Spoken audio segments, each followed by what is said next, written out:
Hello friends, இந்த வீடியோவில் நம்ம என்ன பார்க்க போகிறோம் அப்படின்னாக்க, இப்போ இன்ஸ்டாகிராமில் ட்ரெண்டிங்கில் போயிட்டு இருக்க நீங்கள் இப்போ ப்ரிவியூவில் பார்த்த மாதிரி ஒரு ரீல்ஸ் வீடியோ தான். இந்த வீடியோவில் நம்ம ரொம்பவே சிம்பிளாகவும் ஈஸியாகவும் எடிட் பண்ண போகிறோம். ஸோ இந்த வீடியோவை எடிட் பண்ணுறதுக்கு முன்னாடி நமக்கு தேவையான ஃபோட்டோவை எடிட் பண்ணிக்கலாம். உங்கள் மொபைலில் இருக்க அலைட் மோஷனை ஓப்பன் பண்ணிக்கோங்க. 4:5 ரேஷியோ சைஸை செலக்ட் பண்ணிட்டு கிரியேட் ப்ராஜெக்ட் எடுத்து உள்ளே போய்க்கோங்க. ப்ளஸ் ஐக்கனை கிளிக் பண்ணிட்டு மீடியாவை செலக்ட் பண்ணிக்கோங்க. நீங்கள் யாரோட ஃபோட்டோ வச்சு எடிட் பண்ணணும்னு நினைக்கிறீங்களோ அவங்களோட ஃபோட்டோவை ஜஸ்ட்டு செலக்ட் பண்ணிக்கோங்க. செலக்ட் பண்ணதுக்கப்புறமா மேலே இருக்கிறத உங்கள் டாட்டா கிளிக் பண்ணீங்க அப்படின்னாக்கா ஃபில் கம்போசிஷன் ஏரியான்னு ஒரு ஆப்ஷன் இருக்கும். அதை செலக்ட் பண்ணிக்கோங்க.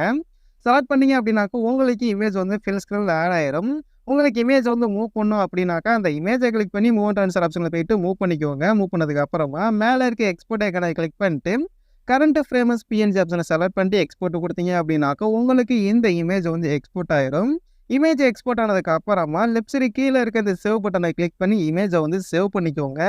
நான் இந்த வீடியோவை ஒரே இமேஜில் தான் நான் எடிட் பண்ணியிருப்பேன். நீங்கள் டிஃப்ரெண்ட்டான இமேஜை யூஸ் பண்ணுறேன் எடிட் பண்ணுறேன் அப்படின்னா கூட தாராளமாக நீங்கள் எடிட் பண்ணிக்கலாம். ஓகே, இப்போ கீழே டிஸ்கிரிப்ஷனில் இருக்க அந்த ஃபுல் ப்ராஜெக்டை அலைட் மோஷனில் இம்போர்ட் பண்ணிக்கோங்க. இம்போர்ட் பண்ணதுக்கப்புறமா அதை கிளிக் பண்ணி உள்ளே போனீங்க அப்படின்னாக்கா உங்களுக்கு இந்த மாதிரி தான் இருக்கும்.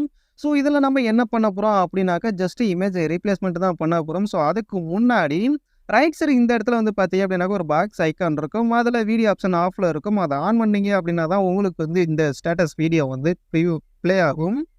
ஓகே, இங்கே பார்த்தீங்க அப்படின்னாக்கா சாங் இருக்கும். சாங்க்கு மேலே ஒரு இமேஜில் இருக்கும். அதை கிளிக் பண்ணி கலர் ஆஃபில் போய்ட்டு ஸ்டார் ஐக்கனை கிளிக் பண்ணிட்டு இப்போ நீங்கள் அலைட் மோஷன் மூலியமாக எடிட் பண்ணால் அந்த 4:5 ரேஷியோ சைஸில் இருக்க அந்த இமேஜை செலக்ட் பண்ணிட்டு ப்ளஸ் ஐக்கனை கொடுத்தீங்க அப்படின்னாக்கா அந்த இமேஜ் அப்படியே இங்கே ரீப்ளேஸ் ஆயிரும். ஸோ ரொம்பவே சிம்பிள், அவ்வளோதான். இதே மாதிரி அடுத்தடுத்து எங்கெங்கே இமேஜில் இருக்கோ எல்லாத்துலையும் இமேஜை கரெக்டாக ரீப்ளேஸ் பண்ணிக்கோங்க. ரீப்ளேஸ் பண்ணிட்டு சைடில் ஸ்க்ரால் பண்ணிங்க அப்படின்னாக்கா இந்த இடத்துல ஒரு 3 குரூப் இருக்கும். அந்த குரூப்பில் எப்படி இமேஜ் ஆட் பண்ணலான்னு பார்க்கலாம். ஜஸ்ட்டு ஒரு குரூப்பை கிளிக் பண்ணிக்கோங்க. எடிட் குரூப்னு ஒரு ஆப்ஷன் இருக்கும். அதை கிளிக் பண்ணிக்கோங்க. இல்லை ரெண்டாவது பார்த்தீங்க அப்படின்னாக்கா இமேஜில் இருக்கும். அதை கிளிக் பண்ணி அதில் நீங்கள் உங்களோட இமேஜை ரீப்ளேஸ் பண்ணிக்கோங்க. ஸோ ரொம்பவே சிம்பிள், அவ்வளோதான். நீங்கள் ஆட் பண்ணியிருக்க இமேஜ் கரெக்டாக ஸ்க்ரீனில் தெரியல, அதாவது இமேஜில் உள்ள ஃபேஸ் கரெக்டாக ஸ்க்ரீனில் தெரியல அப்படின்னாக்கா லெஃப்ட் சைடு கீழே இருக்க மூவ் அண்ட் ட்ரான்ஸ்ஃபர் ஆப்ஷனை யூஸ் பண்ணி இமேஜில் ஃபேஸ் கரெக்டாக தெரிகிற மாதிரி கரெக்டாக ஜூம் பண்ணிக்கோங்க. கரெக்டாக ஸ்க்ரீனில் ஃபேஸ் தெரிகிற மாதிரி மூவ் பண்ணிங்க அப்படின்னாக்கா உங்களுக்கு பக்காவாக ரெடி ஆயிடும்.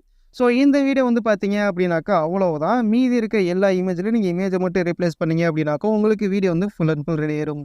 ஸோ இந்த வீடியோ அவ்வளோதான். இந்த வீடியோ உங்களுக்கு பிடிச்சிருந்துச்சி, யூஸ்ஃபுல்லாக இருந்துச்சு அப்படின்னாக்கா வீடியோக்கு ஒரு லைக் மட்டும் பண்ணிக்கோங்க. அப்படியே உங்கள் ஃப்ரெண்ட்ஸுக்கு ஷேர் பண்ணிக்கோங்க. இந்த வீடியோ எடிட் பண்ணுறதுல ஏதாவது டவுட் இருந்துச்சு அப்படின்னாக்கா கீழே கமெண்ட் பாக்ஸில் கமெண்ட் பண்ணுங்கள். வீடியோவோட ஃபீட்பேக்கையும் கமெண்ட் பண்ணுங்கள். ஸோ தேங்க்ஸ் ஃபார் வாட்சிங்.